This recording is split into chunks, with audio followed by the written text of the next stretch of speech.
السلام علیکم ورحمۃ اللہ وبرکاتہ۔ ان الحمد للہ نحمدہ ونستعینہ ونستغفرہ ونعوذ باللہ من شرور انفسنا ومن سیئات اعمالنا ومن یہدہ اللہ فلا مضل لہ ومن يضلل له فلا هادي له واشهد ان لا اله الا الله وحده لا شريك له واشهد ان محمدا عبده ورسوله ما بعد فان خير الحديث كتاب الله وخير الهدي هدي محمد صلى الله عليه وسلم وشر الأمور محدثاتها وكل محدثة بدعة وكل بدعة ضلالة وكل ضلالة في النار۔ أعوذ بالله من الشيطان الرجيم، بسم الله الرحمن الرحيم۔ إن الذين قالوا ربنا الله ثم استقاموا تتنزل عليهم الملائكة ولا تخافوا ولا تحزنوا وابشروا بالجنة التي كنتم توعدون۔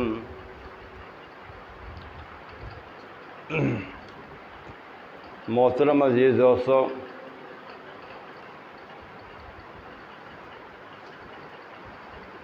چار جمعۃ المبارک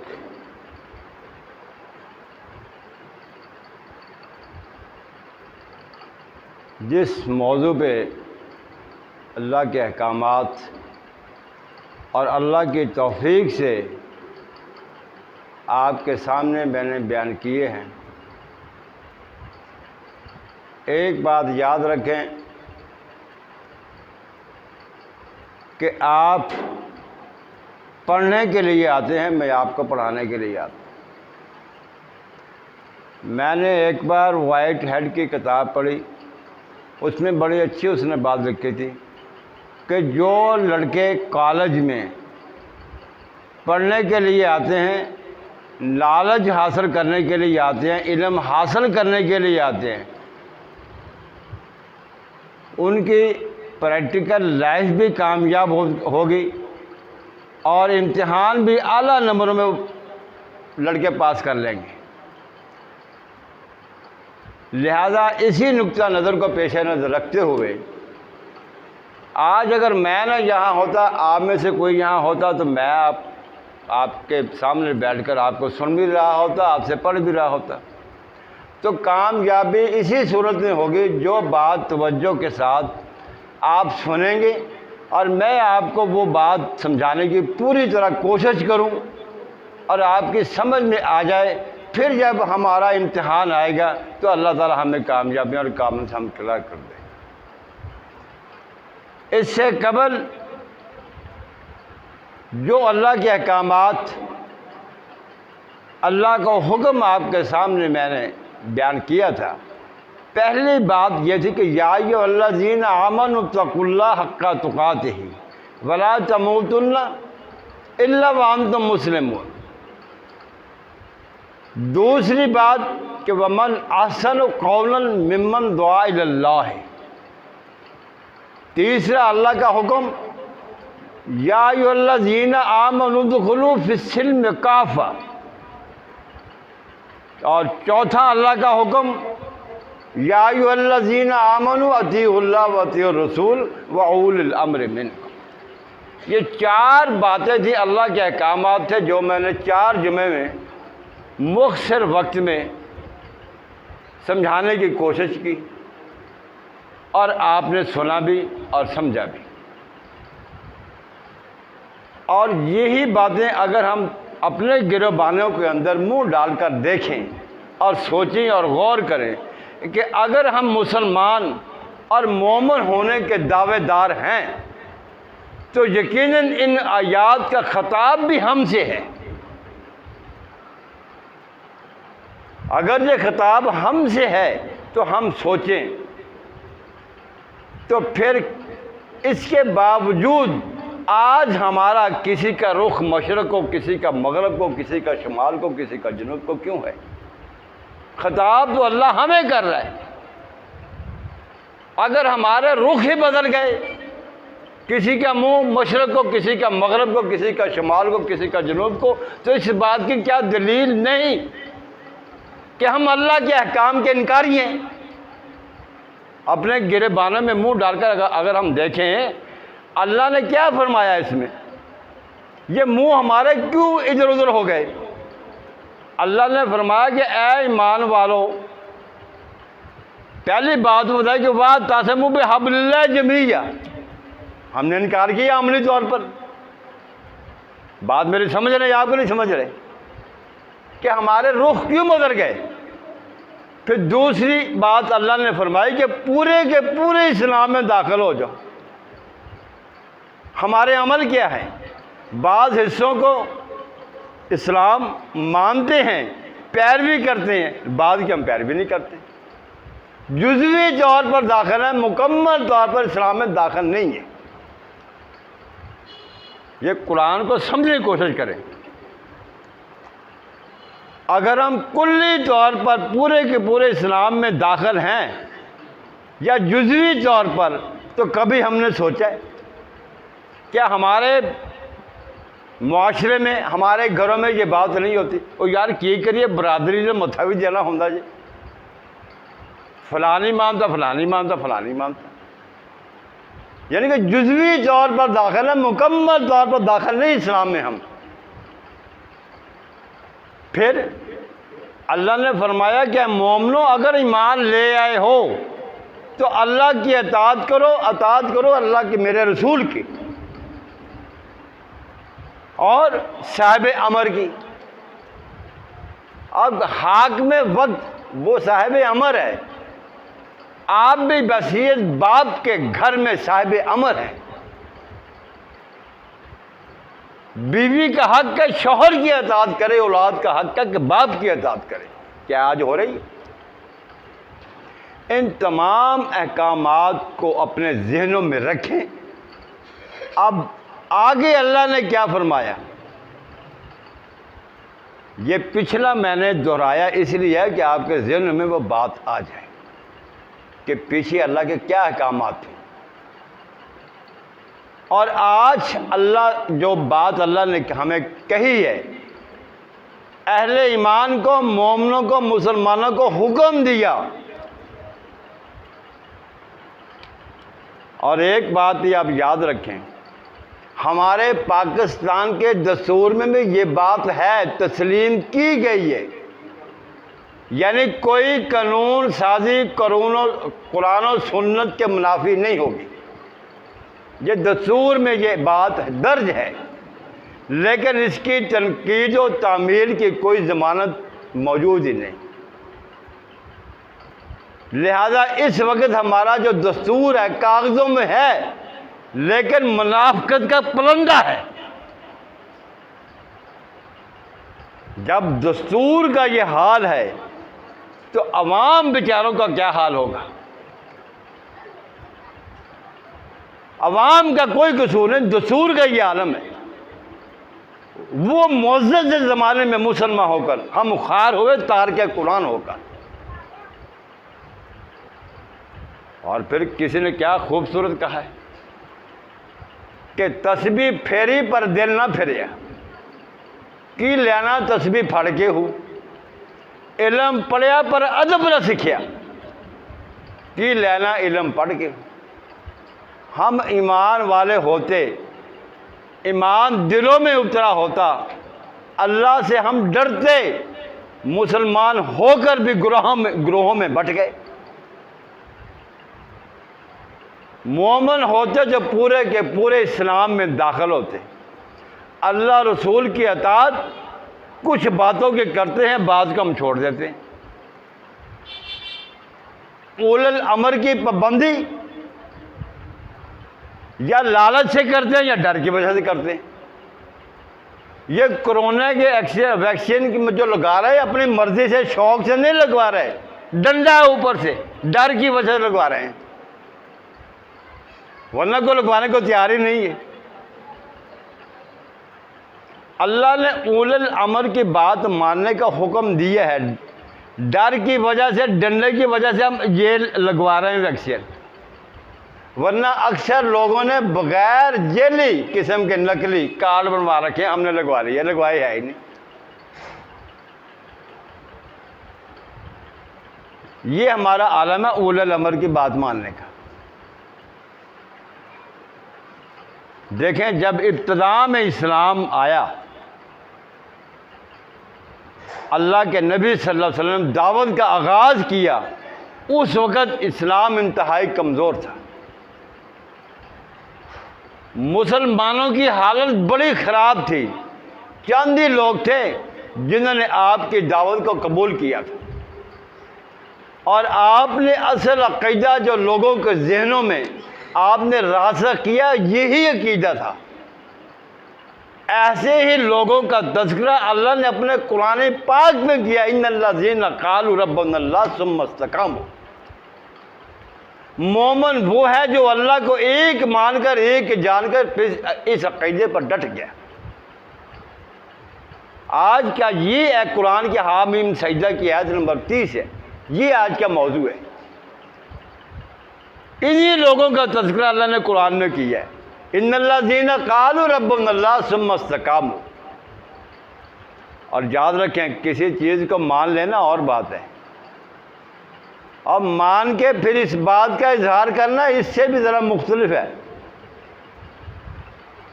اظہار کے بعد پھر اس پر ڈٹ جانا، یہ اس سے بھی بڑی بات، آگے کی بات ہے. بہت سے لوگ ہوتے ہیں کہ بات کو مان لینے کے باوجود اظہار کی ہمت اور جرأت نہیں ہوتی، اور بہت سے لوگ ہوتے ہیں بات کو مانتے بھی ہیں، پھر اس کو ظاہر کرنے کی ہمت بھی ہوتی ہے، لیکن اس پر ڈٹنے کی توفیق نہیں ہوتی، استقامت کی طاقت نہیں ہوتی اس میں کہ قائم رہیں اپنی بات پہ. ایمان کس کا نام ہے؟ ایمان اس کا نام ہے کہ آدمی حق کو اختیار کرے، پھر ڈنکے کی چوٹ اس کا اعلان بھی کرے، اعلان کے بعد اس بات پر ڈٹ جائے، اس آدمی کو مومن کہیں گے.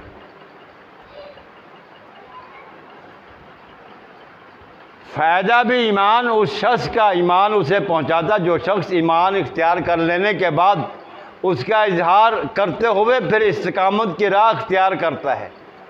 ایسے شخص کا کوئی ایمان نہیں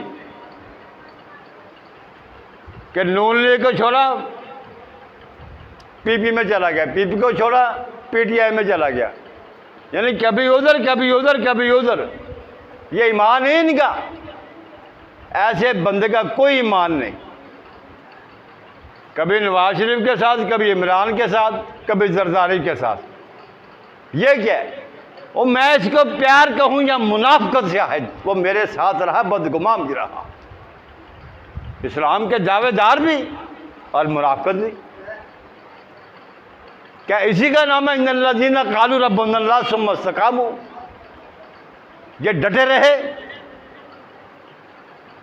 اسلام ہر حال میں ہم پہ لاگو ہوتا ہے، گھر میں، دکان پہ، کاروبار پہ، سیاست میں، جہاں بھی ہو. لیکن استقامت کی راہ میں کون سی چیز رکاوٹ بنتی ہے، یہ آپ سمجھ لیں بات کو. سب سے بڑی چیز جو استقامت کی راہ میں رکاوٹ بنتی ہے، وہ یا کسی کے مفاد کا حصول یا کسی چیز کا خوف ہوتا ہے، یا لالچ یا خوف، یا آدمی ڈر جاتا ہے یا لالچ میں آ جاتا ہے. یہ دو چیزیں ہوتی ہیں جو انسان کو استقامت کی راہ سے روکتی. اللہ کے نیک اور پاک باز بندے وہ ہوتے ہیں ان کے نزدیک کہ اس کے سوا، ما سوا اللہ کے لالچ رکھنا بھی شرک، اللہ کے سوا ڈرنا بھی شرک. شرک کے بارے میں ابن عباس سے کسی نے پوچھا شرک کیا ہے رسول اللہ سے؟ ابن عباس نے کہا کہ پانی کا گلاس مانگنا بھی شرک ہے. میں نے ایک دفعہ توحید کی شرک کے بارے میں کتاب پڑھ رہا تھا، یہاں تک انہوں نے لکھا شرک کی بہت تعریفیں کی اس نے، لیکن ایک بات بڑی مجھے اچھی لگی، اس نے کہا کہ مسلمان ملک میں رہتے ہوئے، مسلمان اپنے آپ کو کہلاتے ہوئے، مسلمانوں کے خطے میں رہتے ہوئے غیر مسلم ملک میں دنیا کمانے کی خاطر جانا، یہ بھی شرک ہے۔ ہم نے صرف یہی سمجھا شرک آگے بت کو رکھ کے سجدے کرنا، ہم نے شرک بھی نہیں سمجھا۔ تو اللہ کے سوا ڈرنا بھی شرک، جن کا یہ عقیدہ ہوتا ہے، یہ عقیدہ کن کا ہوگا؟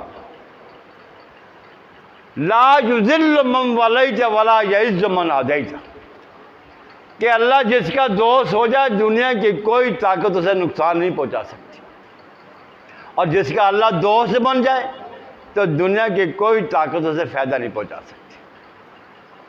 اور ایسا ہی شخص اپنے آپ کو مسلمان اور مومن کہلانے کا حق رکھتا ہے، اور ان کا عقیدہ یہ ہوتا ہے کہ قل اللہم مالک الملک تؤتی الملک ممن تشاء وتنزع الملک ممن تشاء وتعز من تشاء وتذل من تشاء بیدک الخیر انک علی کل شیء قدیر۔ اے اللہ، ساری کائنات کی بادشاہت تیرے قبضہ قدرت میں، تیرے علاوہ کسی کے ہاتھ میں کچھ بھی نہیں، مالک الملک تو ہے۔ تو جس کو چاہتا ہے ملک دیتا ہے، جس سے چاہتا ہے چھین لیتا ہے، جس کو چاہتا ہے عزت سے ہمکنار کرتا ہے، جس کو چاہتا ہے ذلیل و خوار کر کے رکھ دیتا ہے۔ اور آج آپ نے کبھی سوچا ہی نہیں، غور ہی نہیں کیا، کسی نے سمجھانے کی کوشش ہی نہیں کی۔ آمنے سامنے کی جنگ اب ختم ہو چکی ہے، کافروں کو پتہ چل گیا کہ ہم ان سے مقابلہ نہیں کر سکتے، نہیں لڑ سکتے۔ انہوں نے آپ کے اوپر معاشی جنگ اور فکری جنگ مسلط کر دی کہ مہنگائی کو عروج پر لے جاؤ، ان کو آپس میں ٹکرا دو، شیعہ سنی وہابی بریلوی۔ ہم تو آج تک کسی بات پہ اکتفا نہیں کر سکے کہ ہاتھ کہاں باندھ لے، ہمارے جھگڑے کیا ہیں؟ امام خمینی رحمۃ اللہ علیہ نے کہا تھا، اور تم تو ہاتھ باندھنے پہ ابھی کسی نتیجے پر پہنچ نہیں سکے، کافر تمہاری گردنیں اتارنے کے لیے تیار ہے۔ ہمارا بھی یہی حال ہے، یہ جنگ ہم پہ مسلط کر دی گئی ہے، جہاں بھی جاؤ یہی جھگڑے۔ تو کیا اسی عقیدے کا نام اسلام ہے؟ وہ اسلام ان الذین قالوا ربنا اللہ ثم استقاموا، جو لوگ ایمان لانے کے بعد استقامت اختیار کر لیتے ہیں، اللہ کے فرشتے رب کی بشارتیں لے کر ان پر نازل ہو جاتے ہیں، اور کیا کہتے ہیں؟ اللہ تخافوا ولا تحزنوا وابشروا بالجنۃ التی کنتم توعدون۔ وہ کہتے ہیں کہ اللہ کے بندے، نہ خوف کر نہ غم کر، ہم تیرے پاس اللہ کی جنت کی خوشخبریاں لے کر آئے۔ یہ ہے مومن۔ آج ہم دیکھیں مومن ہے، مسلمان ہے، کون ہے؟ اور یہ خوشخبریاں عام انسان کو نہیں ملتی، یہ خوشخبریاں ایمان کے بعد استقامت اختیار کرنے والے کو ملتی۔ اور یاد رکھیں یہ بات بھی، ساری گفتگو میں، ساری تبلیغیں، سارے جمعے کے خطبات، سارے جلسے، سارے درس، ساری تقریریں، ان کا ماحصل کیا ہے؟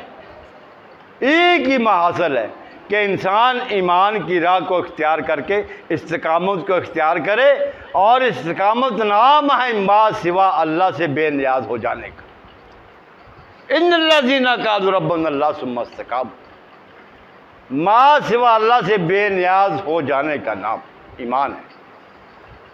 اور ما سوا اللہ کے اندر گھر والے بھی آتے ہیں، محلے دار بھی آتے ہیں، کاروبار بھی آتے ہیں، اقتدار والے بھی آتے ہیں، اختیار والے بھی آتے ہیں، دین والے بھی آتے ہیں، دنیا والے بھی آتے ہیں، دولت والے بھی آتے ہیں، مال والے بھی آتے ہیں۔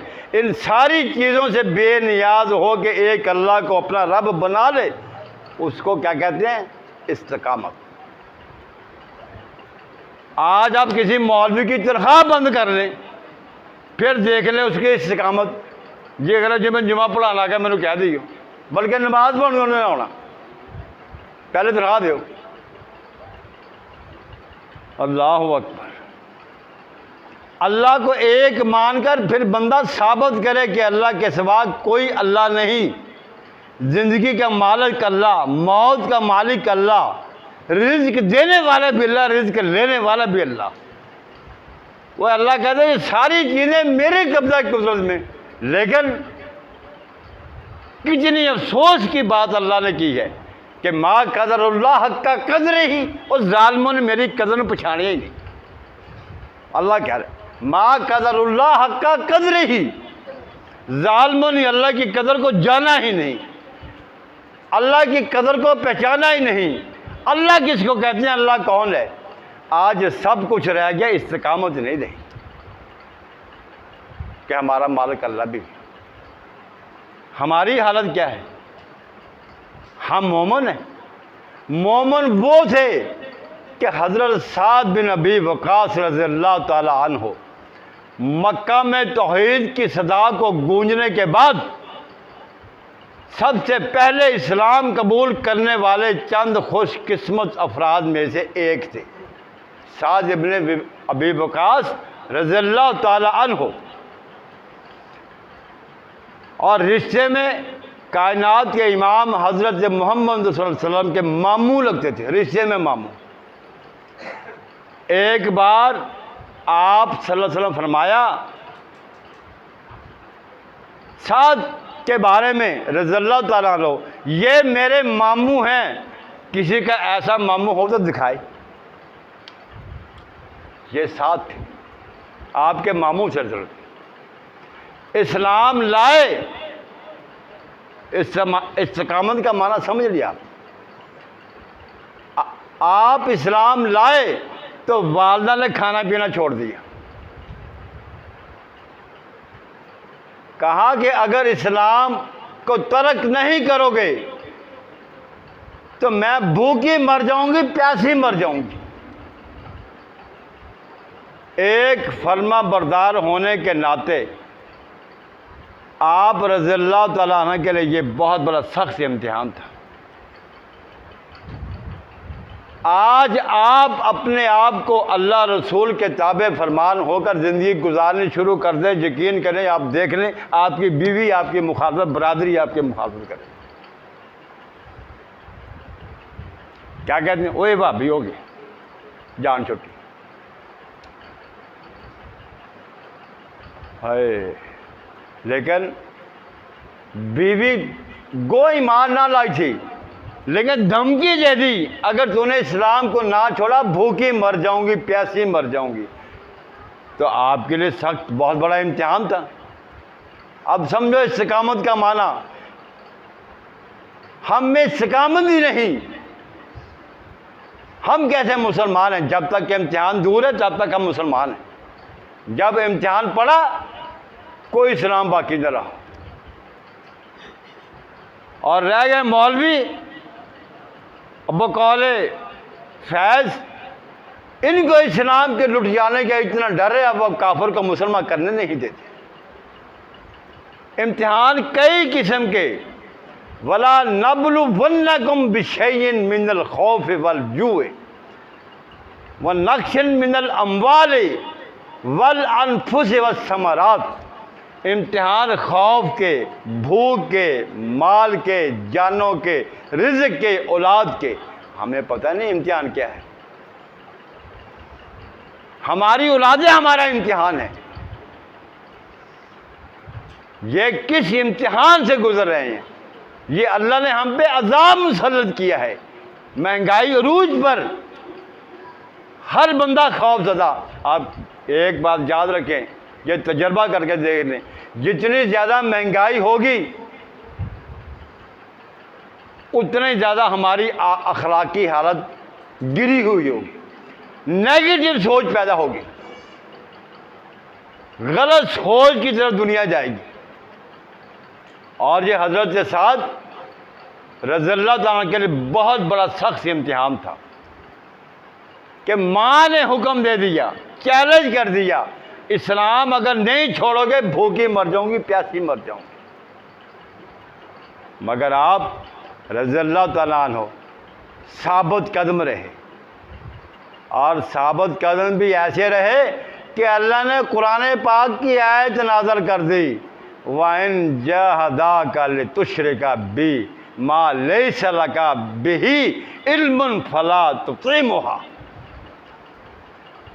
اگر وہ دونوں ماں بھی اور باپ بھی تجھے مجبور کریں کہ میرے شریک مان لے، جس کی شراکت داری کی تیرے پاس کوئی دلیل بھی نہیں، تو ان کا کہنا نہیں ماننا۔ اللہ نے قرآن اتار دیا۔ یہ تھے وہ لوگ جن کا تذکرہ اللہ نے اپنے قرآن پاک میں کیا ہے۔ کیا کیا؟ ان الذین قالوا ربنا اللہ ثم استقاموا۔ اور حضرت سعد رضی اللہ تعالیٰ عنہ مستجاب الدعوات تھے، دعائیں ان آپ کی فوراً قبول ہو جاتی، اور آج دعائیں ہم بھی کرتے ہیں۔ کتنا عرصہ ہم دعائیں کرتے رہے، پاکستان کی سلامتی کی دعائیں، اور آدھا ملک ہاتھ سے گیا۔ ایسا ہوا ہی نہیں ہوا، باقی آدھا رہ گیا، اس کا بھی بیڑا گرک کر دیا۔ دعائیں قبول کیوں نہیں ہوتی؟ اس لیے نہیں ہوتی کہ دعا بھی صرف عزائم کا ساتھ دیتی ہے، علاج درد بھی ڈھونڈو، فقط دعا نہ کرو۔ حضرت سعد رضی اللہ تعالیٰ عنہ کو اللہ کے نبی صلی اللہ علیہ وسلم نے دعا دی تھی کہ اے اللہ، جب سعد آپ سے دعا کریں آپ اس کی دعا قبول فرما لیا کریں۔ یہ سعد کو دعا تھی اللہ کے نبی۔ ہم دعائیں پڑھتے ہیں، مانگتے نہیں۔ کیا کہتے ہیں؟ اکثر آپ نے دیکھا ہوگا، فلاں نے یہ بتایا جی وظیفہ، یہ ذکر، یا رحمان ہو، یا رحیم ہو، یا کریم ہو، یا غفور ہو، اور میں ادھر یہاں کھڑا ہوا آپ کو آواز دوں، او حافظ جی، اور ذوالفقار، اور رضوان، اور عمران، اور فلانا، و حمزہ، فلانا، علی۔ اچھا، آپ کو آواز تو دے دی میں نے، آپ نے میری طرف دیکھا بھی، آگے میں چپ۔ وہ آپ تھی کہنا تکلیف کی ہے، سانو واجہ ماری جان دیں، کوئی کام دے دس کی ہے۔ یہ بہت بڑی غلطی ہے ہم میں۔ ہم رب کا نام لے کے اپنا آپ کا آگے مدعا بیان نہیں کرتے کہ کیا تکلیف ہے، کیا غم ہے، کیا پریشانی ہے، کیا تنگی ہے۔ سوال نہیں کرنا، سوال کا نام لے کے پکار دیا، لیکن آگے اپنا مدعا رکھا ہے اللہ کے سامنے۔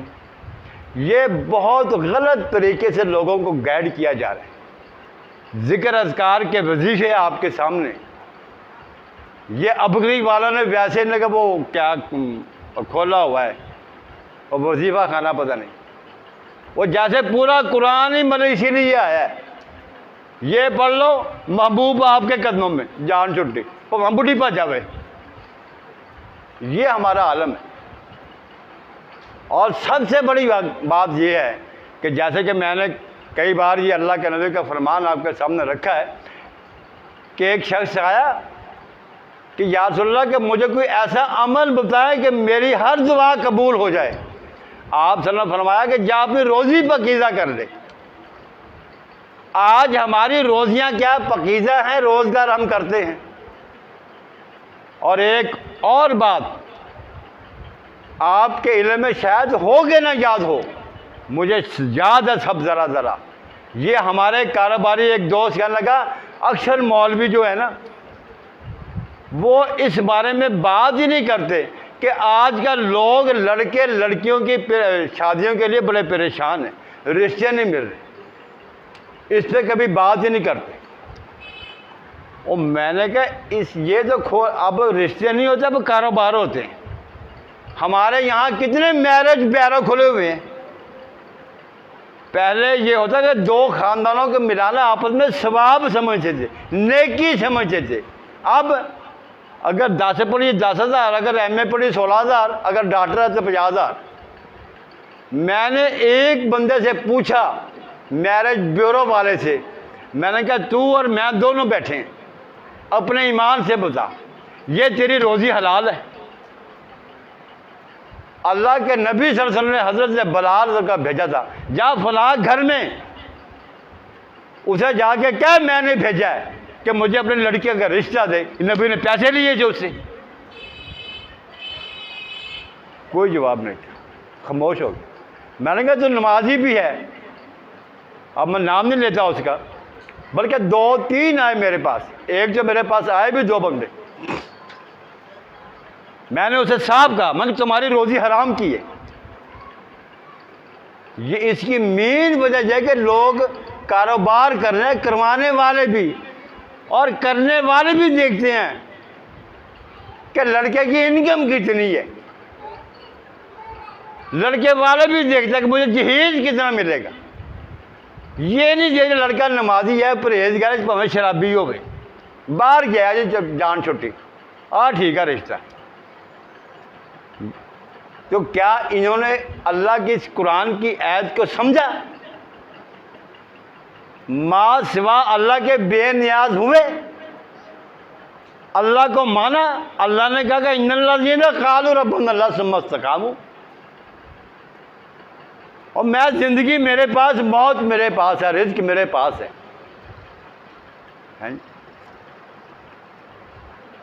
تو اللہ کے حبیب صلی اللہ علیہ وسلم نے حضرت سعد کو دعا دی تھی کہ اے اللہ جب آپ سے میرا ساتھ دعا کرے، دعا اس کی قبول کر لینا۔ اور پھر سعد نے رضی اللہ عنہ کبھی کسی کو بد دعا نہیں